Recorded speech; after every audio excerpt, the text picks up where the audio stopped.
graphics na rin, tsaka yung playability. I mean, hindi mo magagawa nila pixelated pa lahat. Panahon ng mga siphon filter. Hindi masyado. Pero ngayon, I mean, parang PlayStation 2.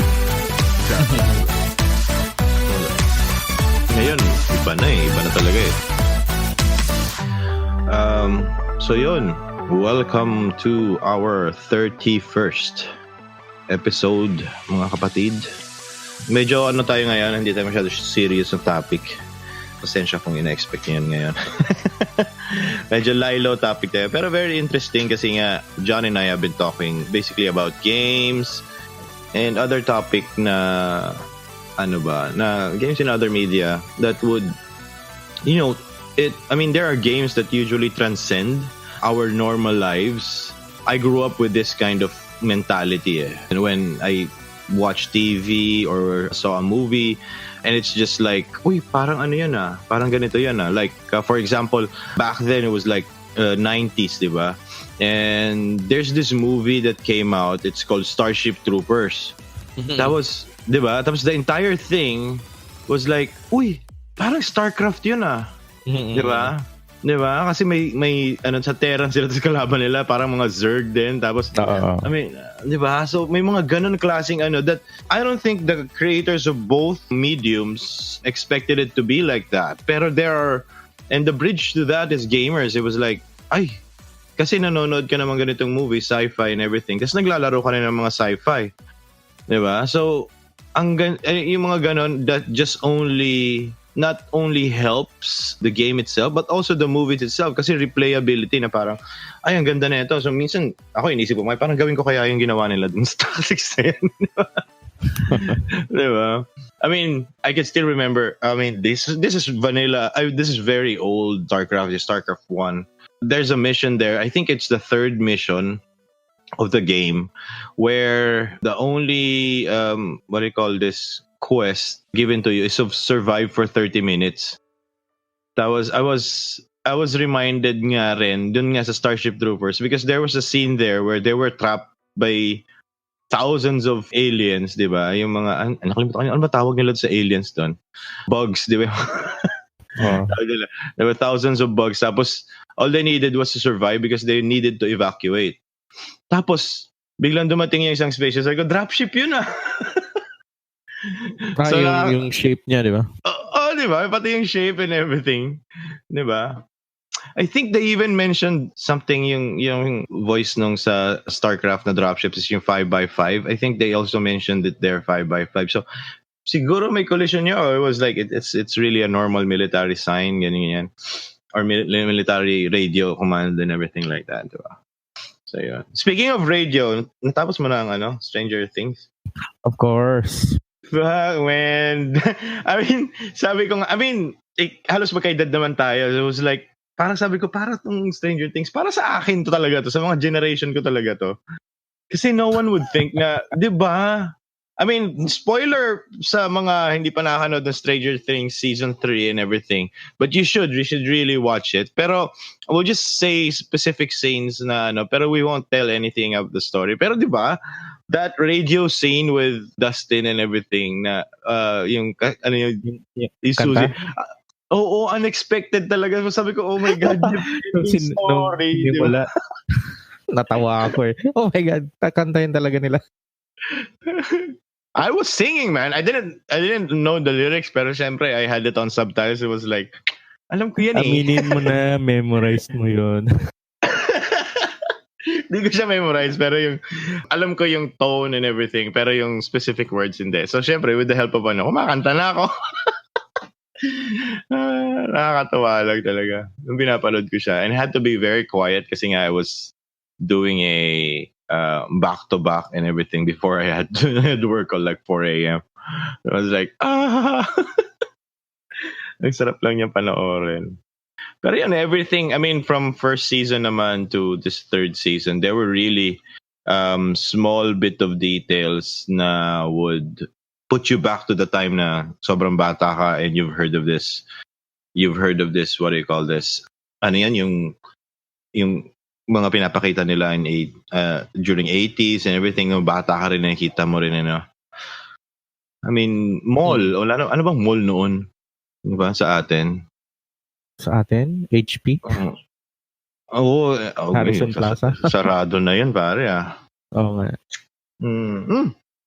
Pero were you near there? Ako? Taga Manila ka ba dati? Ay, hindi. Dito lang sa South. Ako kasi SM Makati, and Makati was like yung hub talaga ng mga ano eh. Kasi they were not called malls then eh, di ba? Parang ang tawag nila, may mga arcade, di ba, yung mga ganon. Ano ba yung dati? Kasi mga Park Square, sa Makati, Park Square 1 and everything, Quad. where yung quad is where you and your family would hang out kasi nga nandun yung food and nandun yung movies, di ba? Tapos ano yung katabi nun bago nila pinagdikit-dikit lahat ng building?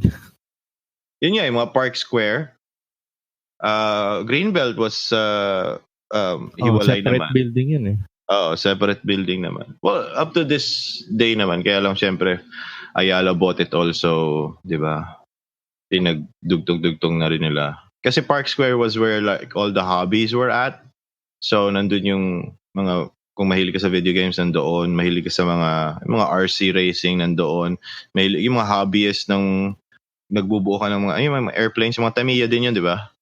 I think Tamiya din yun eh, yung model planes and everything like that. So it was all there. Tas if you like Dungeons and Dragons and everything, it was still, di ba? It was also there. Tapos if you also like mga board games and everything, medyo pang rich ang ganon. Hindi naman kami rich noon, so nakikiano lang ako sa mga classmates ko. Nakikitambay-tambay lang, pero yun. Madalas na, I mean, teritoryo ng San Agustin and what do you call this? Don Bosco, I think. Diba?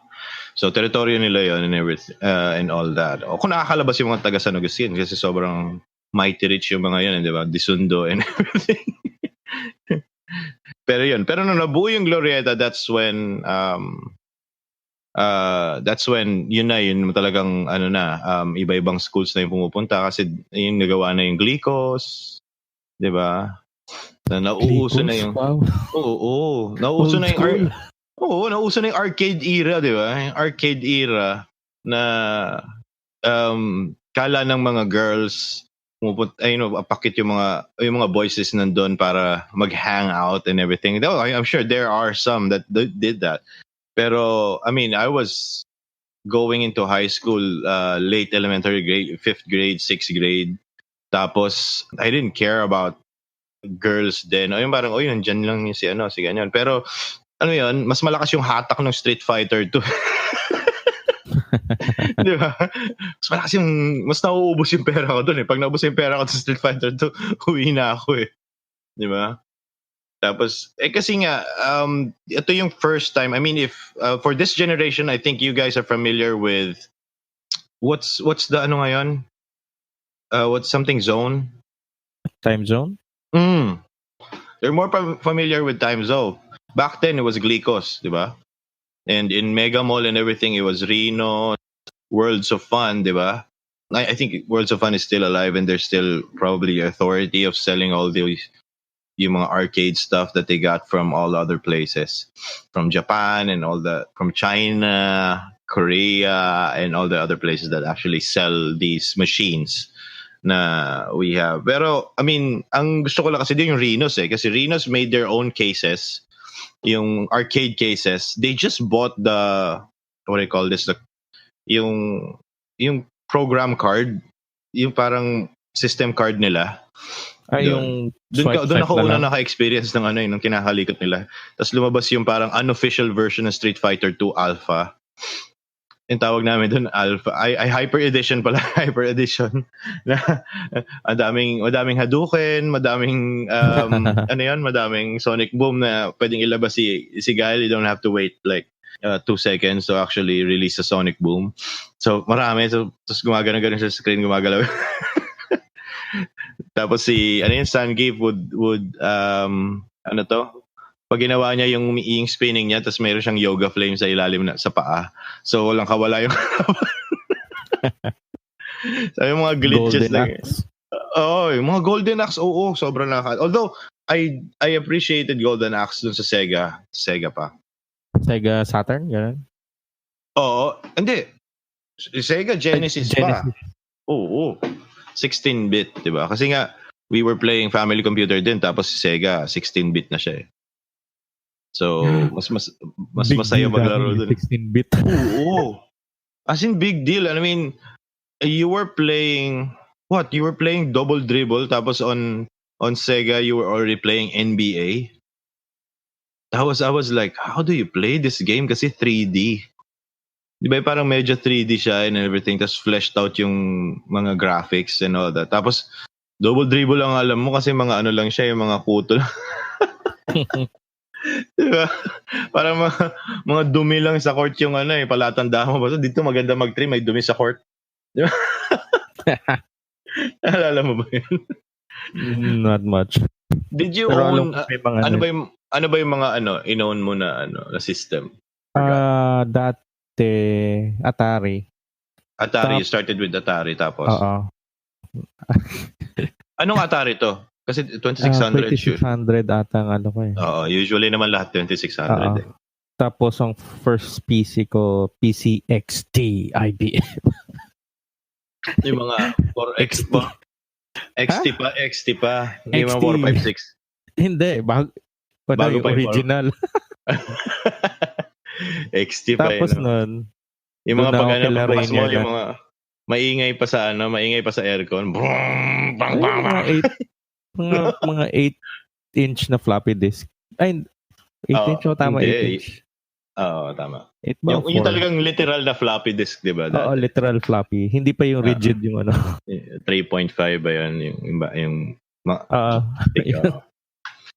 Then, nung doon na ako kay Rainier, doon na yung family computer, nandun na yung Sega. Ako, nag-start talaga ako yung, I could still remember yung talagang maliit ako. I mean, I've told it this in a podcast, pero yun, nag-start talaga ako as Game & Watch. That was, I didn't know that, I just knew it was Game & Watch and all that. I didn't know it was made by Nintendo. So it was like Oo. Ang tagal? Octopus liquid pa yun. Crystal pa na ano. Oo, di ba? Octopus pa yung ano ko noon eh. Oo, tama. Oo. And ayun recently, pero mga 15 years ago, Nintendo Game & Watch pala yun. It was their first iteration into the gaming industry. So parang, wow, okay. So, Nintendo na pala ako noon. After noon, actually, mas nakakatawa yung story ko kasi I was never really into video games then. So, I was like any other kid. I was into toys. My mom would always, kasi my mom was working in Japan. Hindi niya naabutan yung Japayuki era. Pero she was singing in a hotel. So medyo lounge singer siya sa hotel. And she would always buy what is in sa Japan, kung ano yung pinipilahan ng mga bata and everything. So she started out buying all these, yung mga Mega Robots.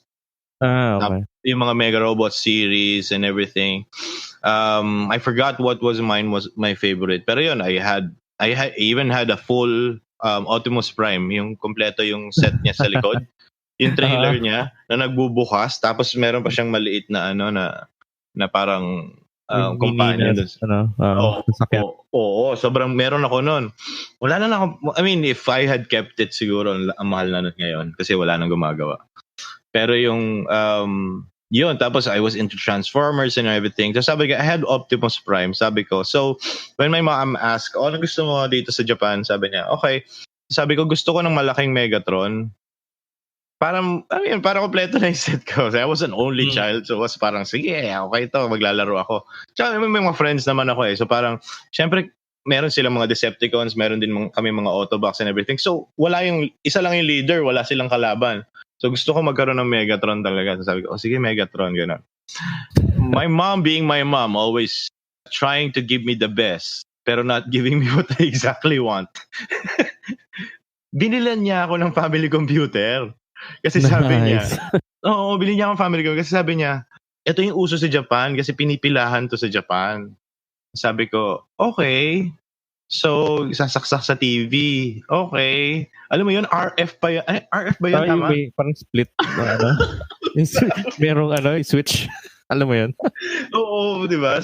So parang RF pa dati, parang okay. So sila kinabit nila sa computer. Wow, sabi ko okay.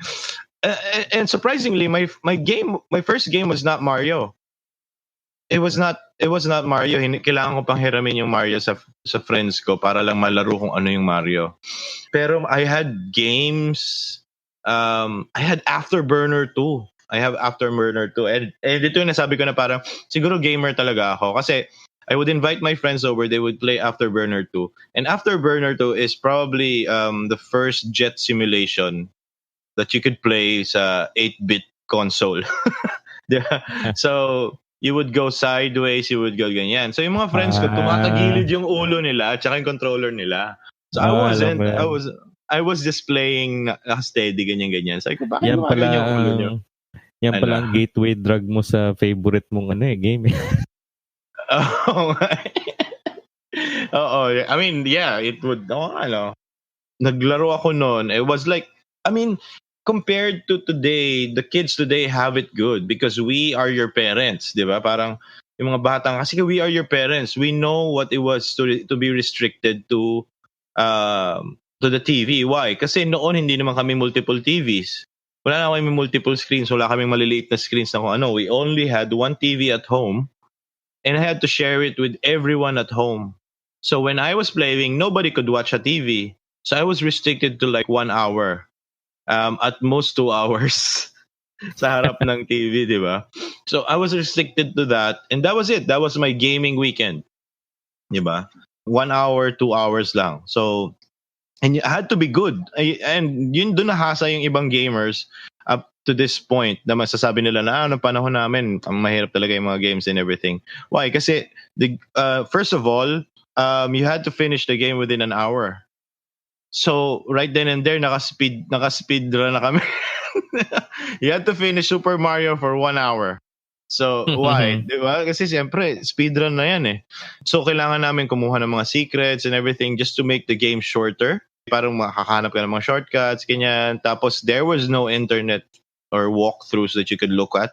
You only had your friends. So, tatanungin yung mga friends mo, layo ka na ba dito? Anong ginawa mo? Diba? Ganun pa yun eh, diba? Tapos may mga angas pa na kung ano-anong secrets na nilalabas, diba? Pero that was it. That was it. I mean, from family computer, ito pa yung susunod, pare. Suntuloy natin yung kwento. So, I was into family computer. After several replacements ng AC, kasi syempre pumuputo, kasi 110. So, hindi pa masyado nagbibenta doon na talaga ngayon. Sobrang dali na parang bili ka ng 220, okay lang eh. Nga dati hindi, 110 yan. Oh, wala kang magagawa, 110 yan eh. So, 110 because galing sa Japan, straight from Japan. So, okay. After several replacements I asked for a game kasi syempre, I was into family computers. So sabi ko, dinala mo ako dito sa penging game. Gusto ko ng 20-in-1. Hindi naman, I didn't think na uso yata sa Japan yung 20-in-1 or whatnot. Kasi ngayon, you couldn't see anything like that because that would be licensing, di ba?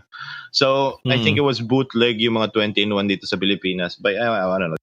So, 20-in-1. So, sabi niya, sige. Pero syempre, being my mom again, di ba? Wanting the best and buying me, not buying what I want, binili niya ako ng Game Boy. Kasi bagong labas siya, di ba? So, I was again the only kid who had it. It was cool na parang, ako lang meron nito. Pero I had no friends to play it with. So, syempre, di ba? Battery life, blah, blah, ganyan. Sunod na dating niya, bumili niya ako ng accessories for it. Meron na ako nung parang battery pack para lang mag-last long. Tapos meron pa ako mga lalagyan and everything like that. Para lang maging compact. So, yun. That's what I actually played for years until another game came out. I think I was asking for yung Game Boy Light. So you could, kasi dot matrix dati tapos green, di ba? Green yung oo. So hindi mo makikita talaga sa dilim yun. So I was asking for Game Boy Light. And she again bought me different. She bought me Super Famicom, which is Super NES in the States. Yung disc, yung 3.5 disc ang Exactly. And what's funny about my games in both Family Computer and Super Family, some of them were Japanese. So at a young age, I was already trying to memorize what was the word continue, what was the word start, what was the word end. So I could quit from the game, yung mga ganon. Or quit from the menu. So talagang, grabe, hindi ko lang talaga alam ano nangyayari. I played Ultima 6 in full Japanese. I didn't understand the story. Pero I was like, siguro maganda yung story. So I made my own story in my head. It was like, ganito. Pag kinausap ko siyang ganito. Pag ito yung pattern na ginawa ko sa kanya. Kasi, I mean, that sound of the menu was the only thing that I could read. Yung parang, clink, clink, clink. That's it. Di ba usually pag nagta-type yung sa JRPG na. Diba? Yung parang typing, Oo, mahilig sila sa ganun, di ba? So, I mean, as early as Ultima 6, it was like, I think recently I've learned kasi even the only title I saw was like Ultima 6 and it was Japanese na yung subtitle. Or yung subtitle niya or main title ng Ultima 6, which is like The False Prophet. So I was like, oh my God, yung mga, meron akong parang sa Family Computer noon, meron akong, I even had a disc system pala for disc Super. system? Yung for family. Kinakabit mo sa taas? Yes, exactly. I had that, man. I had that. I didn't know. I mean, I only had 2 discs kasi hindi naman siya binenta dito sa Pilipinas. Or if it was like very expensive. So, doon lang. I mean, I even had my own TV. Nag-expand na yung, may asenso na kami. Pero this TV, you know what, yung nakakatawa dito sa mga TV na to? Yung mga TV na hindi ko pwedeng mapanood ko lang dito Channel 2. Kasi hindi siya na re-channel. Kasi galing siyang Japan. Oo. And it was sabi ng mami ko, gamitin mo lang yan for games. Kasi mahirap yan i-re-channel. Sabi ko, okay. Sige, gets go. Sige. So, ang nun is, yung mga TV na yon hindi yun brand new. Yun yung tinatawag ng mga Pilipino na nag-ano sa Japan nun is pulot. Because Japanese would throw things away. Even if it like nagasgas lang, they would throw things away. Hindi na pa pwede yan.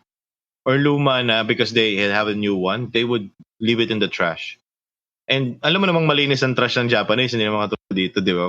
Pag nagalokay ka sa basura dito, ang daming mga kadiri, di ba? Sa kanila, neatly packed and everything, sanitary, di ba? So makakita ka talaga sa alleyways nila, sa mga everything, just a TV lying there.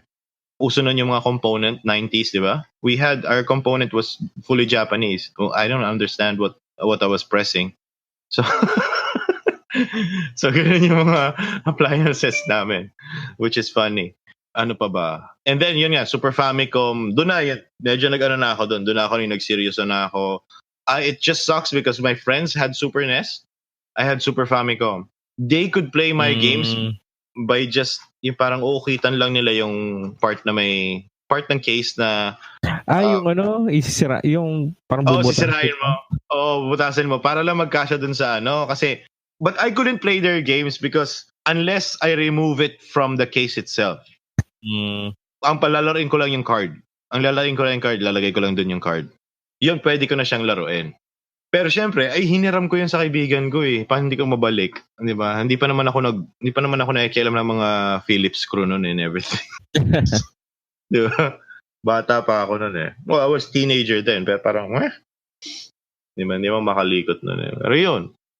Doon na yun syempre, automatic you had 2-player controller, di ba? Unlike compared now na parang ang mahal-mahal ng mga consoles and they only sell like 1 controller. Versus Nintendo, which is still selling, di ba? I think ngayon Switch, I think you could play it with two controllers na kagad, di ba? Pero I think Wii was sold with just 1 controller. You had to buy another one. It was inexpensive, pero di ba? It was better compared to yung PS3 and Xbox, which sold their for a price of a game, I think, di ba? So parang another game yung bibilin mo, pero gusto mo lang maglaro ng 2 players, di ba? Pero doon nagsimula yung mga split screen, di ba? Mga Contra, that you had to play with your friend and everything. Ayun. So, I mean, after that, it would be quite a while before I got into console gaming at that point. Nag-PC na siguro ako nung nag-PC na ako. Pero I still didn't own my own PC. Doon na nauso yung mga internet cafe, yung mga ganyan. Kasi lumalabas na yung mga Counter-Strike, yung mga ganyan. So, transitioning from... Kasi noon, meron din mga console rentals. Naalala mo ba yun? Yung, di ba, may mga shops na nagpaparent ng consoles and everything. Although very expensive for an hour. Pero I think up to this time, they're sticking with 60 or 50 pesos per hour or whatnot. Tapos I think it's lower. Pagdating sa PC, I think it's lower pagdating sa PC. Sa mga computer, sa mga net cafe. Pero yun, nauso na nga yung mga Counter-Strike, yung mga multiplayer gaming that only PC can provide back then. Console kasi didn't have yung mga Call of Duty yet. Parang PS2 pa lang yata ganun. I mostly skipped PS2, pero I did have a PS2 was when I was already working. So yung PS1 I totally skipped. I didn't have a PS1.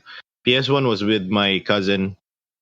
Pero since she was like kid, mga 7 years old, 8 years old, binili siya ng tatay niya ng PS.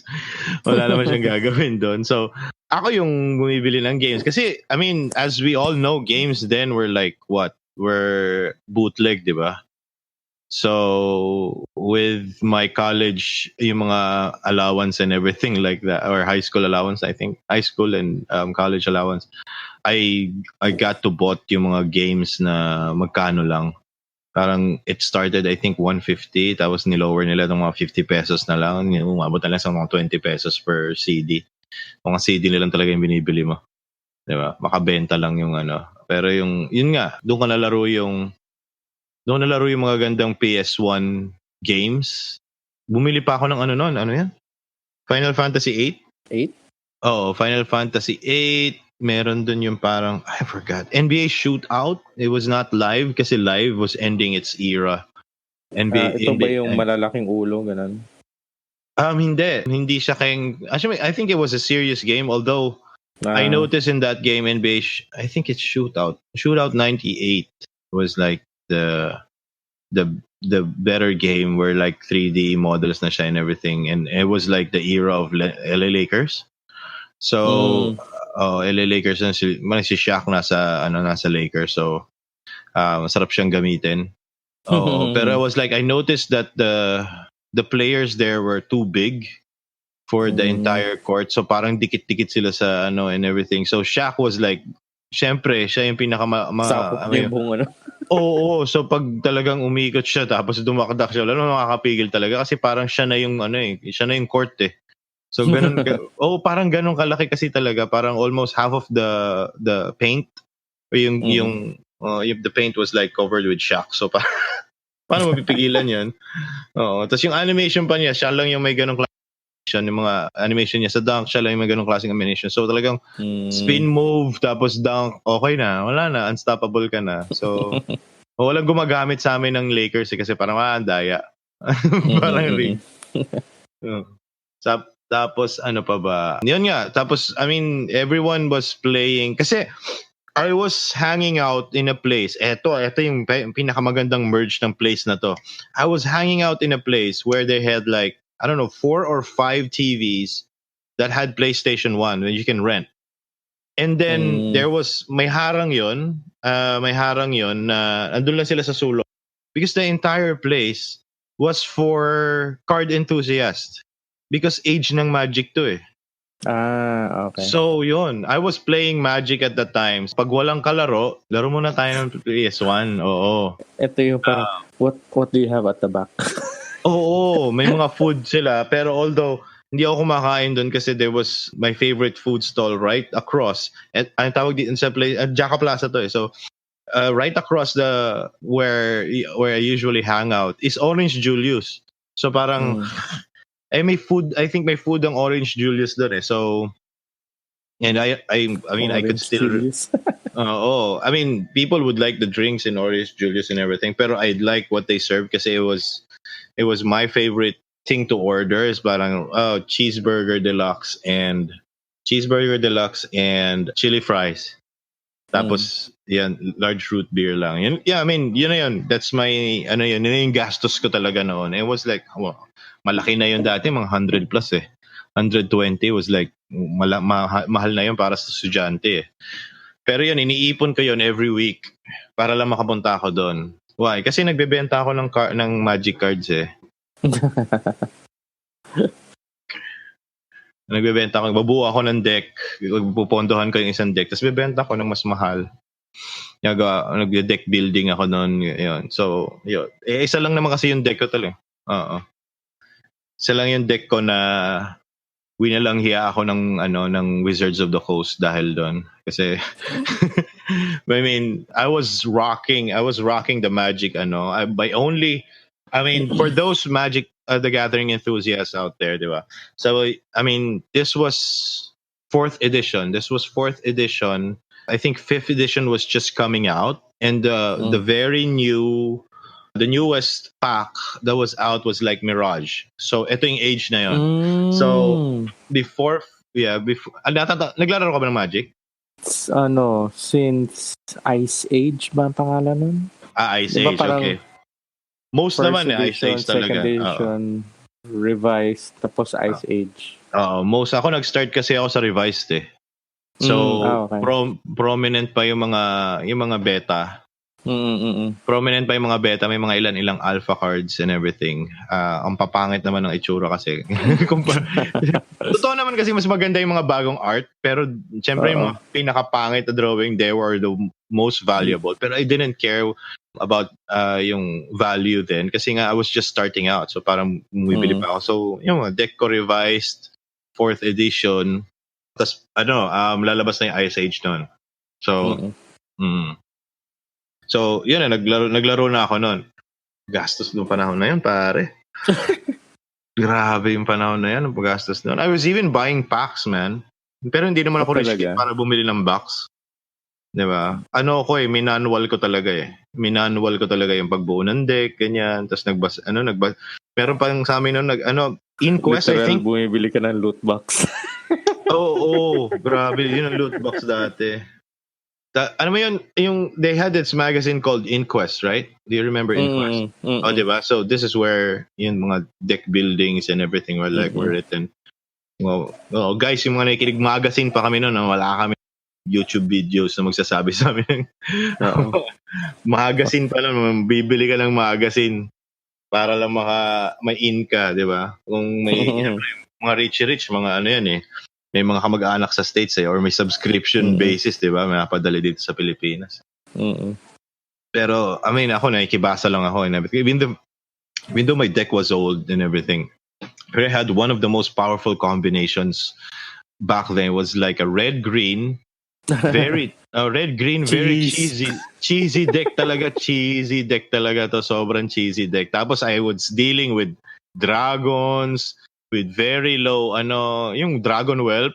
Oh my God, favorite ko yung Dragon Whelp. Ang star of the game ko doon pag lumabas yun is Shivan Dragon. So parang, di ba? Yung red card na Dragon, oh my God. Pag lumabas yun, tapos na yung game eh. Alam nila yun eh. Pero hindi lumalabas talaga yun kasi sobrang cheesy ng deck ko. Within turn 4, take 18 ka na. Take 18 ka na. So parang ako naghahanap na lang ako ng pangsunog ulit sa'yo. Diba? Yun. Ang kalaban ko talaga na deck doon is yung Kismet. Yung puti? Oo. White, blue.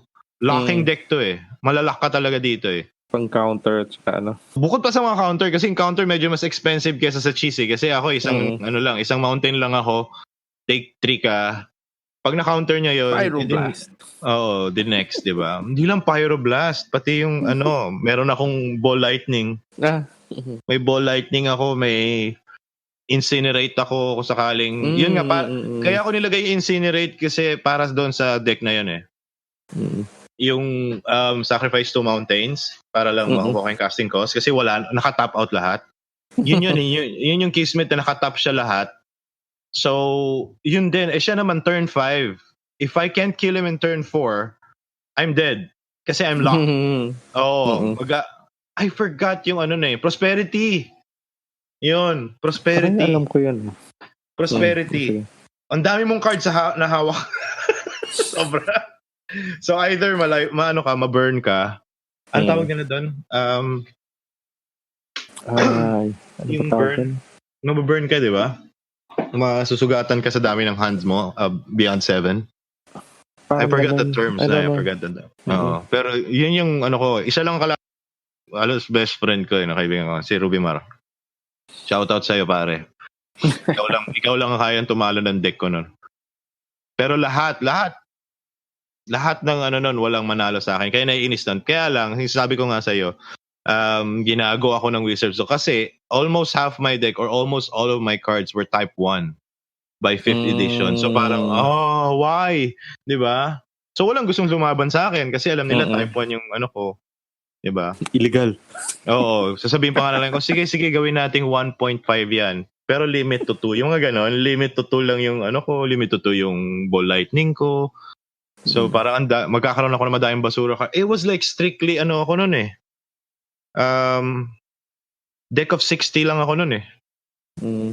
Deck of full 60 ako, 20 land, tapos na ako, 40 na cards. Ganun lang kaonte, kaya mabilis yung laro ko eh. Nalo ako hindi naman ako nanalo ng tournament. Nanalo ba ako ng tournament nun?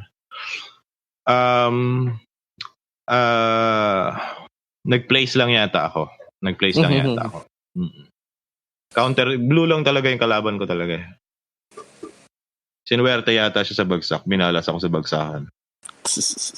So, puro creature yung bumabagsak sa akin. May mga curd apes pa ako doon, pare. Ang lupit ng curd ape. Curd ape is like one casting cost. I think one... I forgot if it's a green... I think it's a green It's a green tama. It's a green card where it's just one green mana to cast. It'll be in the game, and then if you have a mountain, it's 2-1. Or 3-1, I think. Or tama, 2-1, masyado palang OA yung 3-1. Kasi walang wala siyang ibang He doesn't, the Curd Apes doesn't have, I think it's red pero I forgot. I could research it later. Pero yun, pero tingnan research nga natin. Ano yung Curd Ape? Visit it's a red pala, red. If you had a forest, yun, baliktad. So it's one casting cost. It's a red card. And then it's +1/+2 pala siya. Magiging siya 2/3 siya. Pag meron kang forest into play. Green-red ako eh. Obviously. Solve yan. Yung itsura pa niya, mukhang talaga, silverback gorilla lang talaga yung nandun. Yun lang. Alam mo yun? Nakatingin sa'yo. Yung bagong version niya, I think it's more colorful na nagwawala. So, pero this is a type 1 card. Tapos Llanowar Elves, di ba? Classic, Llanowar Elves. Llanowar Elves. Llanowar Elves classic. Nagbibigay ng mana. That's the only kaya nga sinasabi nga nila parang ba't di mo na lang i-limit to 15 yung land mo para makapaglagay ka pa ng tapos Llanowar na lang. Sabi ko hindi pwede. Kailangan equal 10 to 10 kasi nga kailangan ko yung mana for like fireball, for like, 'di ba? Kasi mas marami yung deck construction ng ng Magic, kailangan mo ng math eh. Kasi probability eh. Pag dinamihan mo, mas bababa ang may chance ang labas niya. Oo, pero sa akin it came in naturally kasi parang talagang alam mo yun, natutulog kayo nang iniisip mo ano kayang magandang diskarte. Ano kayang magandang So, yun? Kino-compute ko pa yung yung probability paano lumabas kung dinagdag ko. Nag-mathematics ka. Kasi kailangan mo eh. Kailangan mo talagang gamitin yung probability kasi kung lalabas ba siya o hindi. That's why I limited mine to 40. Ibig sabihin, any combination of the two. Grabe pinag-isipan ko talaga kasi ito eh. So parang, una naglagay lang ako, ano yung mga gandang fire spells ng red. ano yung mga gandang magagamit ng green and everything like that. So, dati ganun lang yon until it pieces out na parang, syempre, I have to limit to 60 kasi hindi ako makasali ng tournament eh. Pag lumabas ka ng 60 eh. Yun lang. Nalungkot nga sila lahat sa akin kasi parang it was the second tournament I was gonna join. And they said, 5th ed rules. Oh, bakit? Akala ko 4th ed rules pa rin tayo. Sabi niya, hindi 5th ed rules na eh. Kasi ano na eh, marami nang gumagamit ng mga 5th ed na na I forgot this, ano yun? Mirage, tapos may lumabas parang Weatherlight and all of that. Yung magaganda na kasi yung mga cards na yun. So, kasi syempre bagong story na naman ng Magic eh. Di ko alam ano na ba ngayon. Anong edition? Hindi ko na alam. So, grabe, no? Wala na ako sa circulation yan. Oo nga eh. Di ko na rin lalaro yung online pero access to it eh.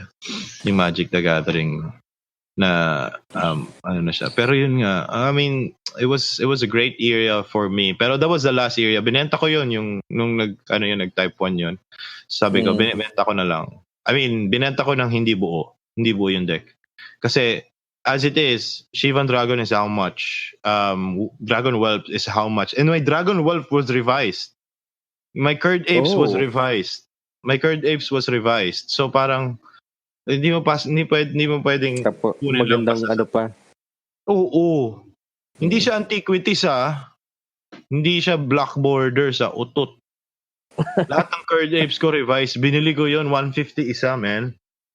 So syempre bibenta ko ng mas mataas yon. Galing yun, pagod at pawis, ilang lunch ang hindi ko kinain nun. Diba? Matagal-tagal na ipon yun. Kasi yun yung pinakamahirap kong ano eh. Curd Apes and Dragon Whelp is one of the hardest things to find. Because number one, pupunta ka dun sa mga katulad ng Philbars, tapos meron silang mga binder, di ba? Oo, meron silang mga binders and you're gonna buy there. Pero kasi syempre, these cards were like revised. So these were displayed. So hindi pa ako pumapayag kasi pag liwa yung isang shop merong kasi nangyari sa akin to nung bumibili ako ng Dragon Whelp Curd Apes na binibili ko na. Nangyari sa akin Dragon Whelp is I would buy one by one. So parang ang hirap hanapin na nung albo 3 na yung nakuha ko tapos hindi ko makita yung isa. Wala na bang Dragon Whelp sa Pilipinas? Sabi ko. Tapos sabi ko, hindi na ako bibili ng ganun. Bibili ako ng set na kagad. So, tapos doon ako, nakikipag-bargain pa ako sa sa may-ari. Sabi, oo, kasi bibenta niya yung Curd Apes 150 isa. So sabihin ko, 400 na lang. 400 na bibiling ko na. Diba? Sabi niya, kaysa benta mo pang 150 isa. Yes, mas malaki yung kita sa'yo. Pero hindi hindi mabebenta yan. Tatagal yan dyan. Ganun ka pa. Sige na nga. Lagi ka naman nandito. Sige. 400. Woohoo! Sabi ko. Pag saan ka usually naglalaro? BF ako eh. BF. And yun nga, sa Paranaque lang naman ako eh. Yun. Nung one time pumunta ako sa Makati. Hindi, was it Makati or Galleria? I think it was Galleria. Ako sa Galleria ako eh. Yeah, I think it was Galleria sa yung grounds? What was it called? Something grounds, diba? So, it was like near the bowling alley. Neutral grounds. So, yun. So, when I went there with my red-green, para akong sambahin ng mga yun. Saan ka nakakuha ng Saan ka nakakuha? Sabi niya, wow, revised ka pa. Sabi ko, oo. Sabi niya, sa Paranaque kasi puro revised kami. Sabi ko, hindi nila alam kasi puro sila antiquities, 4th ed, yung parang Budoy man. Cheap man, dilok lang. Oo, yung yung laki-laki ng white border ko. Tuntua sila. Tapos ba yung mga Hindi, inisip ko lang kung yung deck na paborito ko dati. Ako mostly green eh. Nag-start ako white. Kasi yun yung parang beginners, di ba? White, swords to plowshares. Di ba? Swords to plowshares pa. Tapos, ang alam mo yung, kaya natunigil ako sa white kasi, what was this card? Teka nga. Research ko. Circle of Protection ba to? Hindi. Circle of Protection is fucking common, man. As I have like 50 Circle of Protection sa sa stash ko. Grabe. Lahat pa ng protection red, green, blue. Ano yan? Oh, what was that, man? Crusade, Crusade? man. Crusade was like white creatures get +1/+1. All creatures, Okay. all white creatures. And two planes lang yun to cast. So, pag binaba mo yung lalakas, kasi yung counterpart niya is yung black, di ba? Yung parang pestilence, I forgot. I forgot yung ano niya. Pero yung, meron din siyang, bad moon pala is all black creatures get +1/+1 bad moon. So, nakakainis kasi sa white because there are a lot of beginners back then. So it was hard to get yung mga great, yung mga all needed cards tulad ng Serra Angel. Mahirap hanapin. Ano pa? Ano yun? Wrath of God. Kasi mga rare, di ba Wrath of God? Parang savior mo na kasi puro white Winnie ka. So, di ba? Yun ang white talaga is white Winnie eh. So, puro 1/1 tapos palalakasin mo siya. Ang hope mo na lang doon is puro first strike. Dapat puro first strike kasi ang white eh. Yun yung key mo doon kasi yung puro creature deck ka. Yun ang mahirap hanapin kasi ang daming ang beginner. So I switched to to the more cheesier version. Cheesier version which is kasi magbabarkada kami noon eh. So parang hindi ako white ako, hindi ako blue ako ganyan. So parang meron kaming yung parang allegiance colors. Parang oo, may nagre-red, may nagre-red green, may nagre-red black. May yun. Green blue ako. Green blue red. Green blue fairy red. Deck. Talaga. Aliw yung fairy deck eh. Kala mo maliliit lang na flying. Kasi yung isa kong kaibigan, i-buff mo silang lahat. Green red din siya, pero hindi siya cheesy. Yung cheese niya sobrang konti lang. Landy siya. Land destruction. So, wawasakan niya talaga. Meron naman sa amin nag-blue-black. Ano nga yung blue-black? Either control deck or siya lifesteal, I think eh. Lifesteal or control deck. Parang vampire deck. Parang ganun. So, ang daming combination ng dati. Ang sarap, no? Yun yung Dota ng dati eh. Nakaka-addict yung dati. Tapos nakakatawa nga kasi nakakatawa ngayon kasi every time I see an ID and then these were what do you call this? The IDs that they're using sa school and everything were like reappropriated magic card decks. Magic card sleeves. Alam mo yun? So parang sabi ko, ang dami ko yan dati.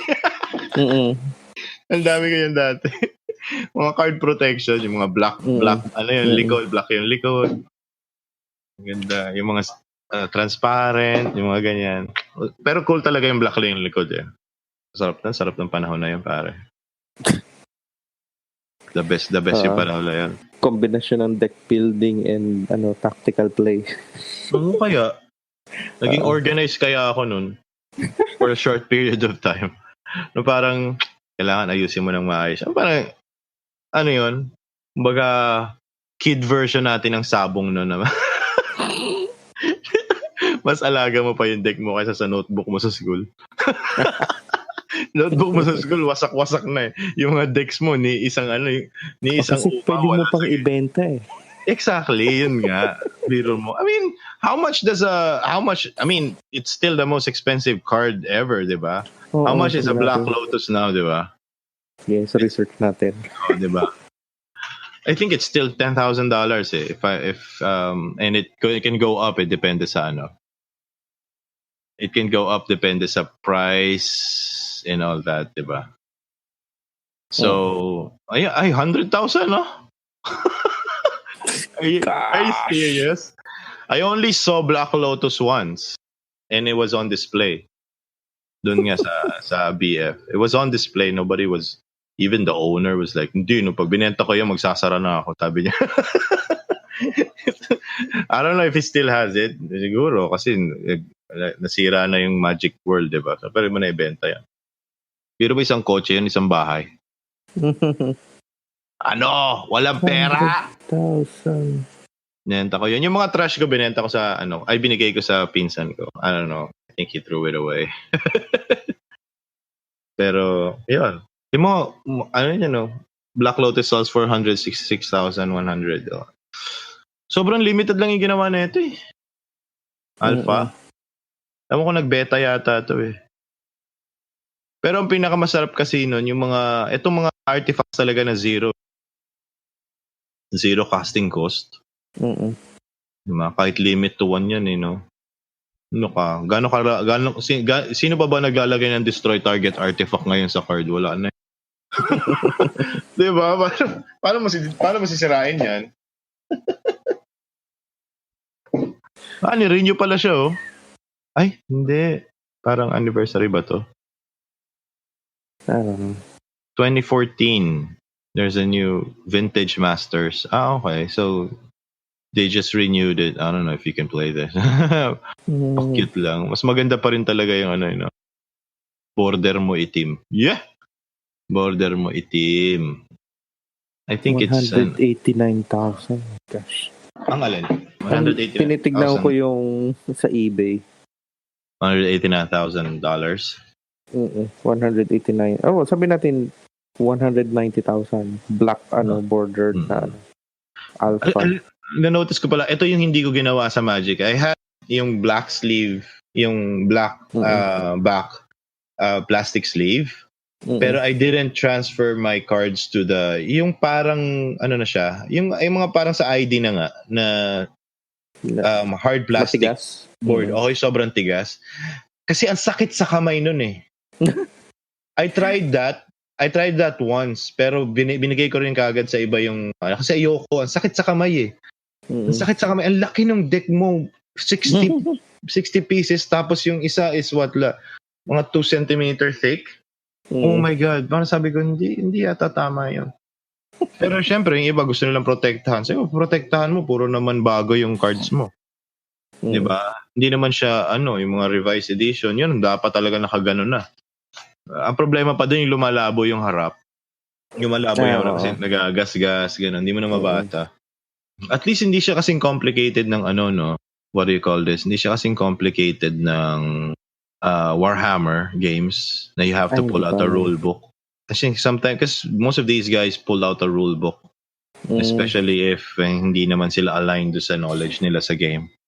Diba? Kung aligned sila sa knowledge nila sa game, hindi na sila magpupulat ng rulebook, automatic pwede na yung ginawa nila. Pero yung iba kasi baguhan, so they have to pull out a rulebook.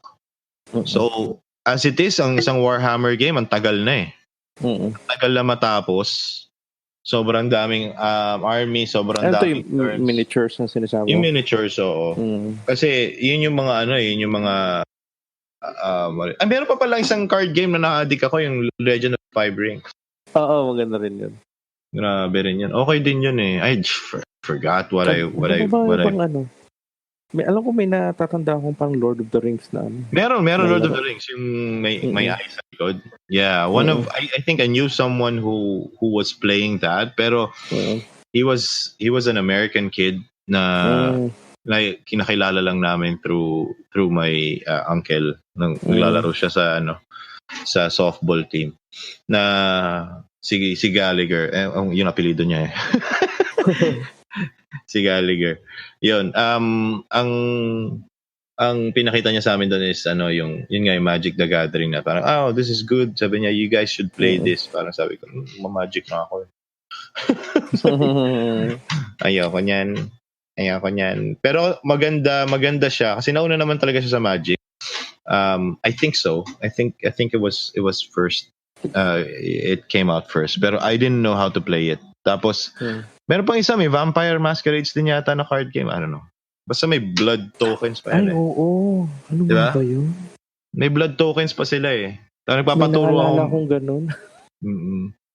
Ang problema ko lang kasi nun, kasi I've spent too much money in Magic already. So, it's hard for me to transition. Particularly, I was going to college already. So, parang, anong panahon ko pa dyan?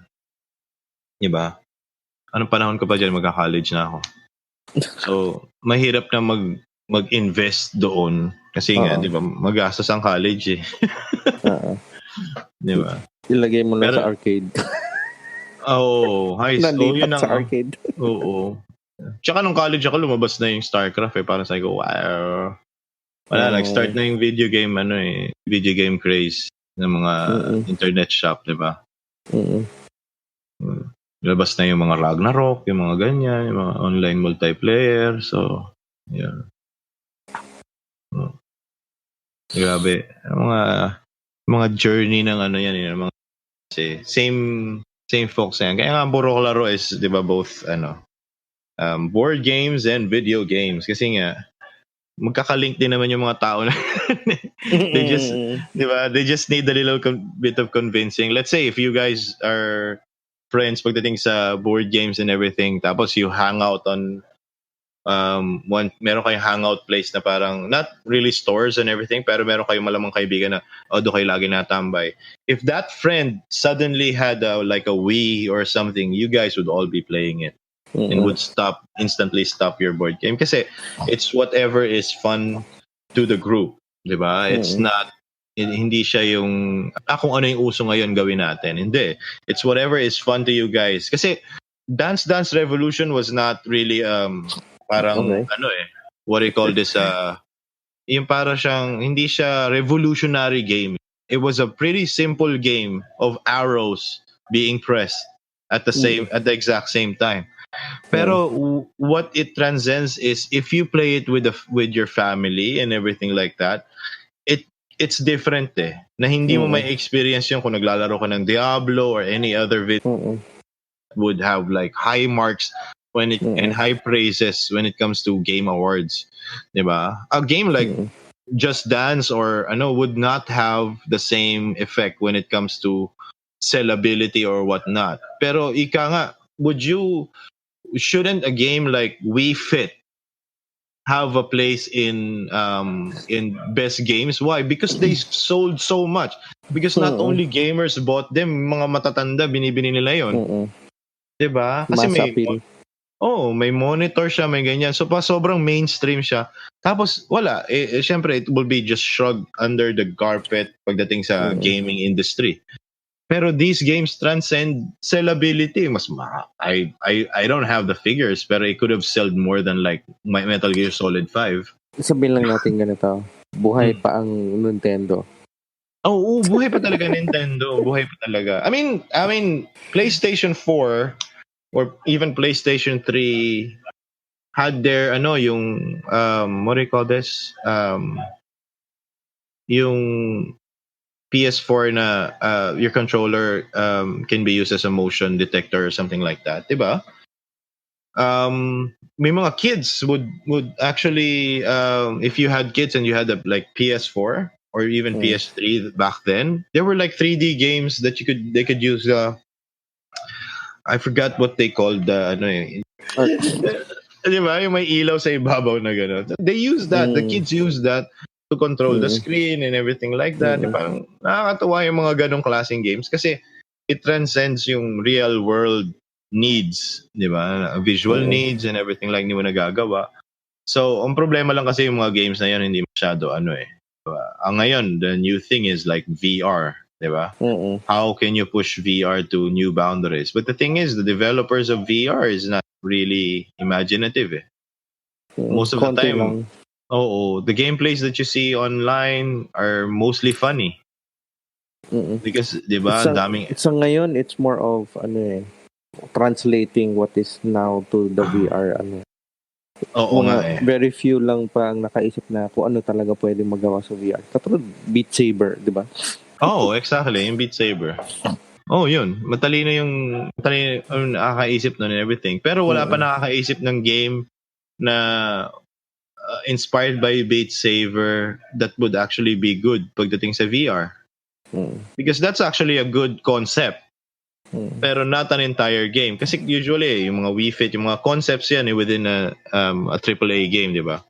So, pero wala pa nakakaisip nun. Di ba? Wala pa nakaisip ng ganun. Ako lang if I was gonna make a game, I don't know if there was a game already coming out on VR of this magnitude. Pero bakit hindi nyo yung Last Starfighter? Diba? Deep deep. Imagine Last Starfighter and then it's on VR. Sa mga hindi nakakaalam. 'Di ba? Lumang Lumang game to. Lumang game to. Luma pa to sa Back to the Future. Pero I mean, it still holds up to this day. Same as Flight of the Navigator. These movies still hold up to this day kasi hindi naman siya masyado marami siyang CGI na medyo masasabi mong cheap pagdating sa panahon na to. Pero it works. The CGI works. And yeah, you can parang parang yung mga old Star Wars films, 'di ba? CGI works. Pinag-isipan nung director kung paano niya gagamitin yung CGI niya. Hindi siya gumagawa ng mga creatures na corny. 'Di ba? Na halatang CGI. Pero yun, maganda yung mga ano na yun. Pero isipin mo yun, 'di ba? Flight of the Navigator ride. I think I'm not really sure, pero I've probably thought about it already, 'di ba? Pero 'di ba? Imaginein mo 'yon, yung biglang stop. Kasi ganun sa Flight of Navigator, walang inertia. Parang splat ka sa side ng ano mo. 'Di ba? 'Di ba? Tapos yun nga, I mean, The Last Starfighter na VR game. Oh my God, imaginein mo yung tumitingin ka kahit saan direction tapos tumitira ka ng laser. Ganun yung Last Starfighter, 'di ba? Parang yung ano niya, ultimate ano niya. Tapos sa dulo, nahilo ka na. Ang lupit kaya nun, 'di ba? I mean, it already takes skill to actually shoot a lot of spaceships on one direction, on one particular part of the screen. Imagine if they're coming from all sides, tapos you have to look at them to shoot them. Parang ang lupit kaya na game nun. Pero wala pang gumagawa nun. Hindi naman imposible gawin yun. 'Di ba? Ang lupit ng game na yun. Tapos, 'di ba, magbenta ka rin. Gusto mo lumakalaki pa yung ano mo, magbenta ka rin ng rig para doon, 'di ba? Yung para siyang space ano. It's fun. But kaya hindi nag-take off yung yung Mech Warrior na ikaw na sa cockpit tapos suot mo yung suot ka ng VR helmet. So bagay. that you can look around. Pwede yun sa Mech Warrior Online. I think they should transfer that. They should, yeah. Kasi all you can see in Mech Warrior Online is your cockpit Yun lang. Tapos with the limitation that you and your team should plow through the environment kasi yung game na yon is exhilarating as it is. Hindi siya katulad ng ibang shooter games. Why? Because you're slow. So yung mga simpleng peak mo lang on a mountain or a hill, tapos pag nakita mo management pa. Exactly. Tapos pag nakita mo yung makakita ka ng may mga heavy laser and everything like that. Tago, 'di ba? Parang abutin ako niyan. 'Di ba? Or magpadala ka ng light mech para yung iba mag-shoot. Tapos ang laki-laki mo, nakita mo nakikita mo sa malayo, scout lang, di hahabulin mo, kahit di mo aabutan, titirahin mo pang laser, naka-LRM, naka-LRM, full LRM. Takbo!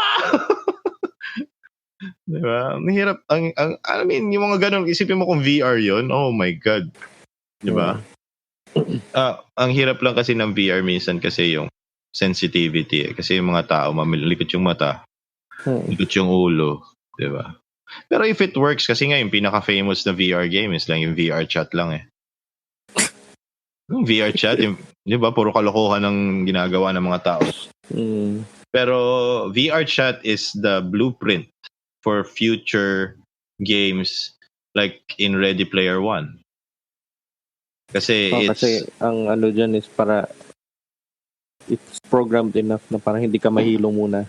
Oo. Tsaka anonymity siya. Anonymity. You can play any character you want. You can role play any character you want sa itsura mo. Oo. Nakakatawa nga yung iba doon kasi parang kung ano yung itsura nila, yun din yung boses nila, tinatry nila. Nakakatawa nga doon kasi meron akong mapanood na video parang ang avatar na ginamit niya si Piccolo.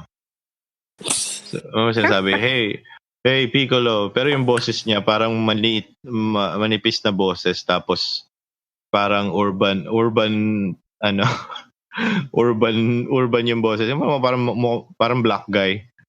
What's up, man? Parang, boses ni Chris Tucker. Parang ganon. Tapos Piccolo yung itsura. Parang sabi ko, oh my God. Alam ko masakit yung boses na yung di ba yung Japanese version masakit din yung boses. Di ba maliit yung boses ni Piccolo. Oo. Kasi hindi ko ma-connect talaga yung Japanese voice ni Goku, si Goku. kay Goku. As in, kahit kung sabihin mo original siya, hindi ko talaga. Ganun kasi talaga sa Japan eh. Ganun kasi sa Japan eh. Kasi malaki yung nila respect nila sa totoo yung parang kung may ancient civilization na pwedeng mag-transcend to the modern age is Japanese eh. Kasi back then they wouldn't even notice, or siguro may mga conservative din sila na Japanese na ayaw ng mga transgender and everything. Pero if you look at their history, particularly yung mga plays, there's transgenderism there eh. That would, yung parang masasanay na yung tao sa transgenders. Kasi meron silang play na ang mga lalaki nagpe-play sila ng babae. Meron silang sikat na play na ang mga babae nagpe-play ng lalaki. As in, ito yung mga pinanganak na malalaking boses, tas malalaking taong babae. Oo.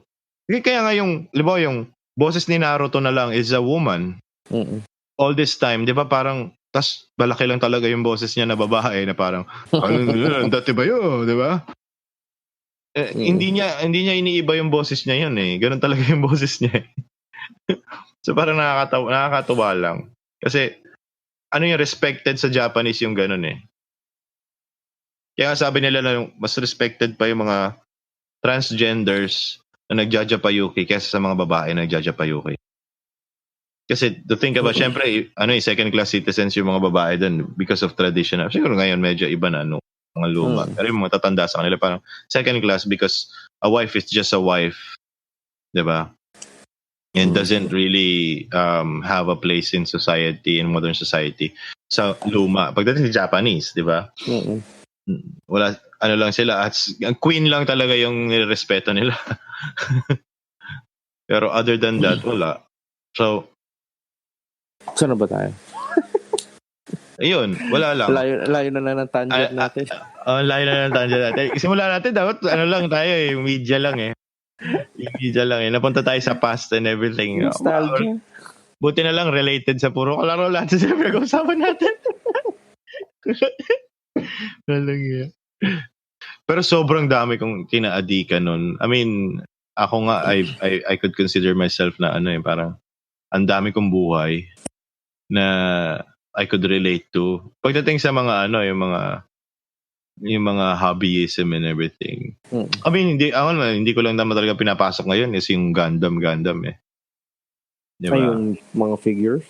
Oo. I mean, naisip ko yon maging creative nung na-introduce ako sa Warhammer kasi nga nabibilib talaga ako dun eh. Kasi, I mean, folks, if you guys are listening, yung mga nakikinig dyan, I mean, if you know what Warhammer is, kasi miniatures to na you can also play them. Pumunta kayo sa mga, sa ESGS ngayon, this coming ESGS, you will have a place there where miniatures are being played.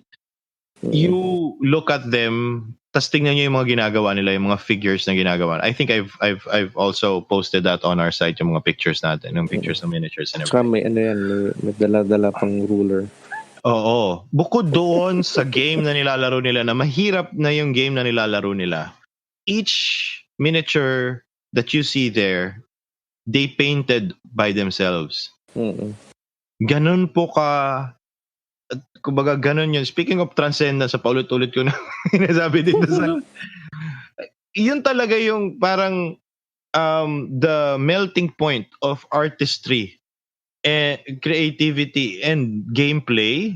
Siya talaga. As in, parang ikaw yung game designer, ikaw yung ganyan, tapos ikaw rin yung maglalaro.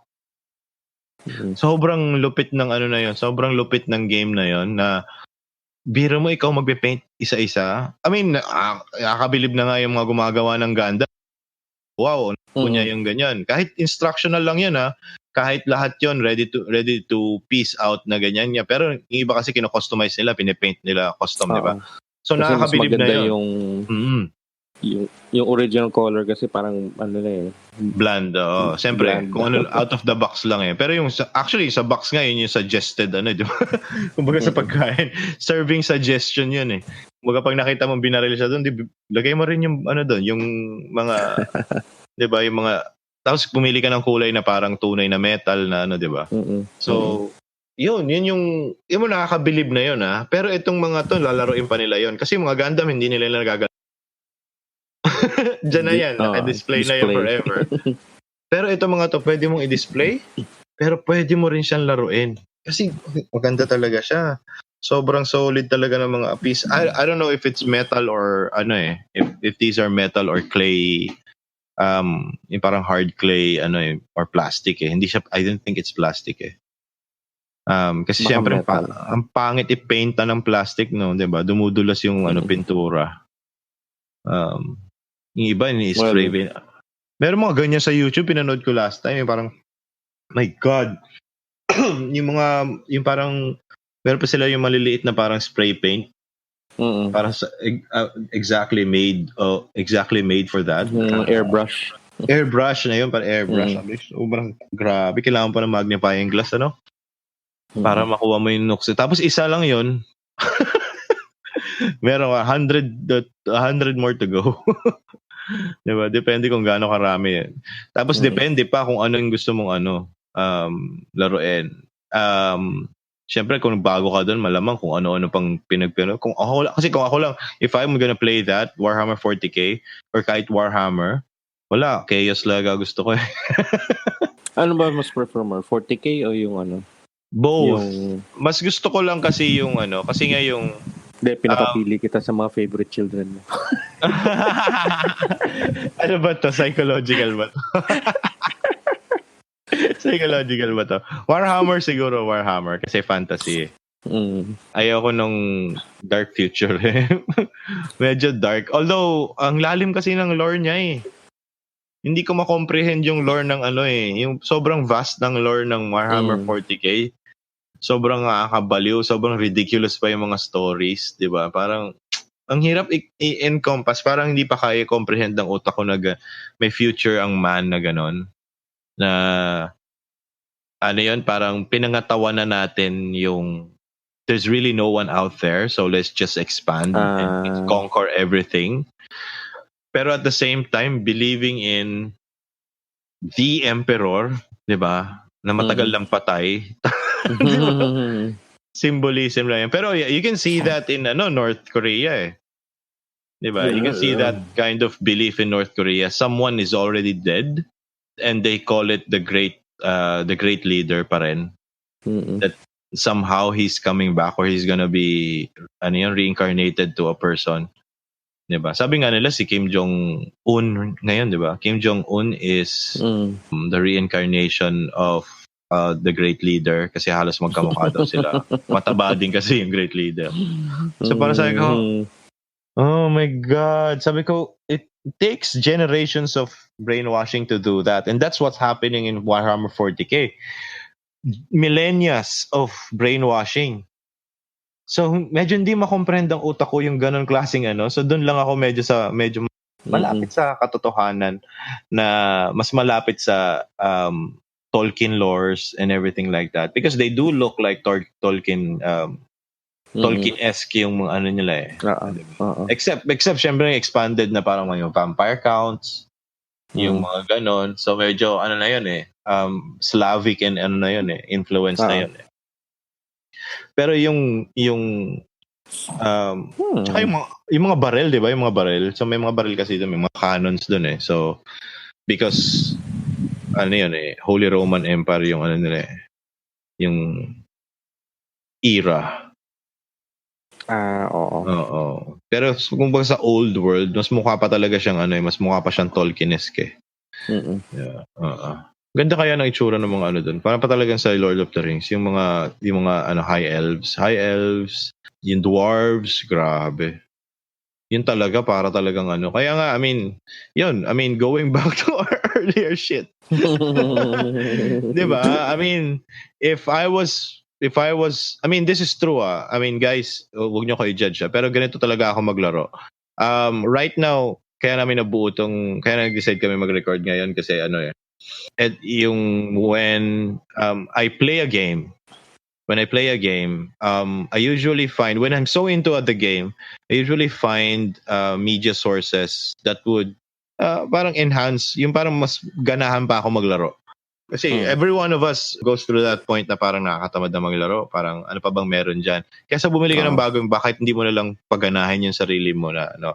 Yun nga, for example, earlier, nakita ko ni Jan na naglalaro ng Thrones of Britannia, yung Total War Saga, Thrones of Britannia.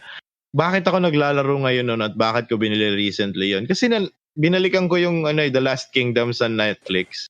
So, I wanted a game that would as close as that.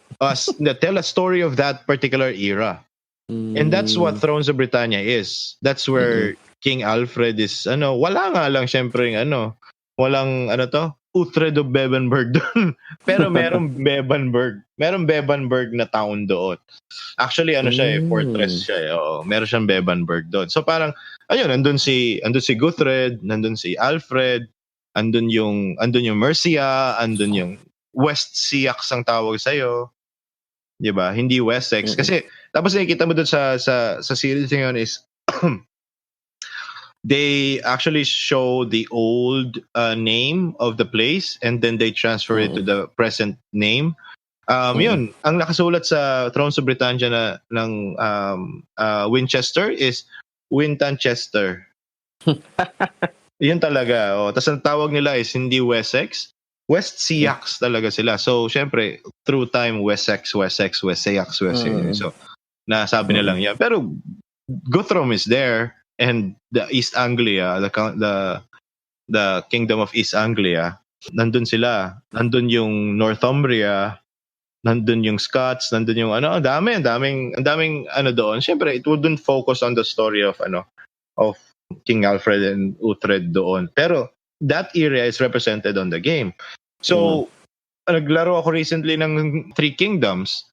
I was inclined to actually watch the entire Chinese series of Three Kingdoms, kung paano talaga sila, how their personalities is. So, syempre gusto ko i-translate yun sa game ko. Gusto ko laruin kung paano sino ba talaga yung bida. Kasi syempre ang daming characters sa Three Kingdoms Sino ba talaga ang bida doon? And they're touted as all the same because they all want one China. Yun, I mean, yun nga, sinabi ko kanina, yung Starship Troopers, para siyang StarCraft.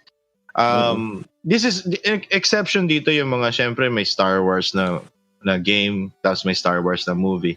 So this is all our exceptions, meaning these are just coincidentally your dun mo kinukuha yung source. I mean, if you guys are any out there, we want to hear it out kung ano yung nilalaro nyo. Kasi hindi ko alam kung may naglalarong Dota, paano may translate yan sa real life.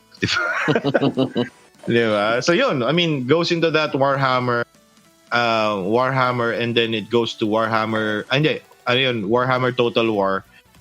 If you're watching Lord of the Rings, you can actually replay most of the characters there. Syempre, meron din mga Lord of the Rings talaga na games and all that. Diba? Pero the battles are usually played in a Total War space. So, yun. If you guys have any of those, kung ano yung mga nilalaro nyo, just tell us there in the comments. So yun, yung haba na natin puro tayo reminiscing. Okay, so that's it. That's our episode. I hope you like it. Medyo kulitan lang ngayon episode na to, reminiscing ba. Kayo, if you guys have any other suggestions, memories ng mga ano nyo, just don't hesitate to write it down on the comment section. Okay yan. Ini-appreciate namin yan. Ayun. So, meron pa tayong isang episode after this, and then it's our anniversary. So, di pa namin iniisip. So, mag-guess na lang kami ng mga malulupit na tao dyan. Isang taon na kami! Isang taon na kami. Grabe. May nakikinig ka ba dyan? Ayun. So, kinaplano natin, di ba, na mag-live na lang. So, pag-usapan pa natin paano yung technical details yan. Pero, guys, di kasi kami katulad ng ibang yung mga podcast sites like Game Ako or whatnot that they have a studio. So, we don't have a studio. John and I are doing this far from each other. Nasa Manila ako, nasa Laguna siya. So, pero this works, di ba? Ha? Yun. So, kaya naman namin gawin yun and everything, pero we're just setting it up. So, wala naman issue sa amin yan. We're just setting it up para lang maganda yung content na may bigay namin sa inyo. Alright? Yep. Okay, so, I think that's it. So, you guys have a great day and wag masyado puro kalaro. Alright? You have a great night. Bye.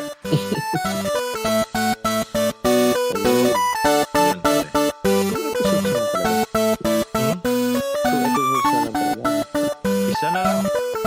Kasi next week, tapos, Friday ang di ba? 26. Sabi mo. So, Friday ang 26. So, meron pa tayong, pag na-post mo kaagad to, meron tayong next week para mag-post ulit. Tapos yung anniversary. Pwede natin i-record ng anniversary. Ikaw bahala. Sige. Kung anong trip mo. Hopefully, ma-figure out ko yung